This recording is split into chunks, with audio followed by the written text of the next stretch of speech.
Option होना बहुत ज़्यादा ज़रूरी है हमारी लाइफ में। अगर आपके पास ऑप्शन नहीं है तो आप मोस्टली क्या होता है कि आप एंड अप करोगे बैड डिसीजन के साथ। तो इस तरह से कितने रिलेशनशिप में रहोगे? झेल लोगे उस इंसान को या वो आपको झेल लेगा, बस वही बेस्ट का क्राइटेरिया। ये शादी से पहले कैसे पता लगे? कुर्सी में और इंसान में बहुत फर्क होता है ना? exactly. हम 10 दुकान में कुर्सी अगर हमने लेके देख के छोड़ भी दिया ना तो उस कुर्सी को कुछ फील नहीं होगा, लेकिन अगर हमने 4 लड़कों को देख के उनको अपॉर्चुनिटी प्रॉमिस करके ये फील करके छोड़ दिया कि नहीं बन रहा है। लड़का लड़की एक प्रोडक्ट जैसे हो गए, यार ये वाला क्रीम पसंद नहीं आया, दूसरा ट्राई करके देखते हैं। ऑप्शन होना बहुत ज़्यादा ज़रूरी है हमारी लाइफ में। अगर आपके पास ऑप्शन नहीं है तो आप मोस्टली क्या होता है कि आप एंड अप करोगे बैड डिसीजन के साथ, सेटल करोगे, सैक्रिफाइस करोगे, एंड ये अच्छा नहीं है आपके लिए। तो इस तरह से कितने रिलेशनशिप में रहोगे? मतलब एंड अप करने, मैं एंड अप वाली बात कर रही हूँ कि चलो एंड अप करने के लिए तो क्या पता पहला अच्छा ना हो, दूसरा अच्छा ना हो, तीसरा अच्छा, ऐसे कब तक चलेगा? मुझे लगता है जितना मर्जी ट्राई करो बट एंड अप करो बेस्ट के साथ। क्या मतलब है यार, क्यों सेटल करना है? मतलब सेटलमेंट की जरूरत नहीं है भैया, मतलब अकेले रह लो best. But there comes a point right when you realize यार आपको लगता है कि आप झेल लोगे उस इंसान को या वो आपको झेल लेगा, बस वही बेस्ट का क्राइटेरिया। ये शादी से पहले कैसे पता लगे? इसीलिए तो लिव इन का कॉन्सेप्ट है। डेट्स पे जाके लोगों को जानो, बात करो। कितना टाइम लगता है किसी को समझने के लिए? डिपेंड करता है वाइब।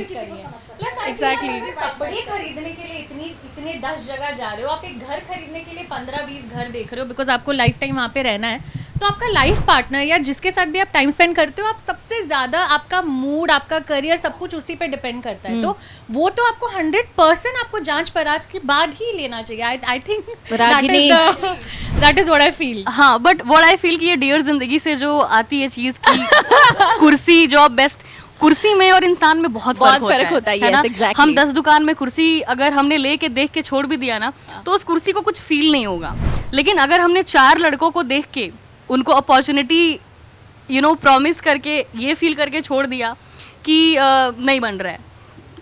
आई कम्प्लीटली अंडरस्टैंड कि इट्स इम्पॉर्टेंट टू अंडरस्टैंड कि ये आदमी के साथ मुझे ज़िंदगी भर रहना, मैं तभी इससे शादी करूँगी। But exploring to the extent कि मतलब क्या है ना कि रिलेशनशिप, मुझे भी बहुत ही बुद्धिमान एक लेडी ने बोला था क्या ये आप ही है? मैं बुद्धिमान नहीं हूँ, अगर मैं बुद्धिमान होती तो मुझे प्यार नहीं होता। तो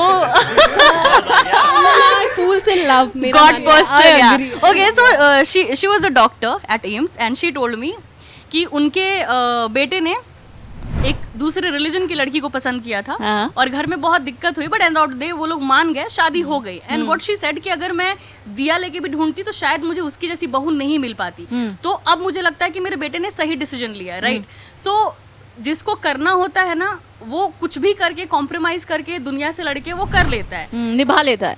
जो बेहतर के चक्कर में 72 ढूंढ रहा है उसको कभी नहीं मिलेगा। बेहतर के चक्कर में 72, मैं बता रही हूँ। और दूसरी चीज, उस समझदार औरत ने एक और बात बोली थी कि जिस दिन आप डिसाइड करते हो ना कि मुझे इस इंसान के साथ रहना है, शादी करनी है, उसी दिन आपको एक ये भी चीज समझनी होती है कि relationship can never be equal. हमेशा आपको बैलेंस करना पड़ेगा।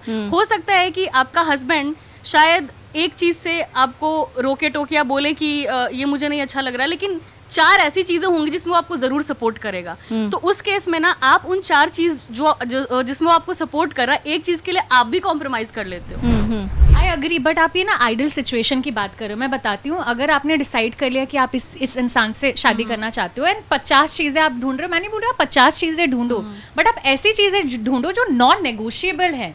फॉर एग्जाम्पल, आपको कोई बंदा पसंद है जिसको आप नहीं चाहते कि वो लॉयल्टी के साथ कॉम्प्रोमाइज करे, आप ऐसे बंदे को ढूंढोगे जो नॉन नेगोशिएबल हो। मेरा कंप्लीटली है ना? तो उसके लिए अगर आपको 4 लोगों से बात करनी पड़े, और ऐसा नहीं है कि 4 लोगों को उस एक्सटेंड पे लेके वापस कर देना, नहीं, हम भी उतना ही इमोशन सपोर्ट, उतना ही इमोशन इन्वेस्ट कर रहे हैं, राइट?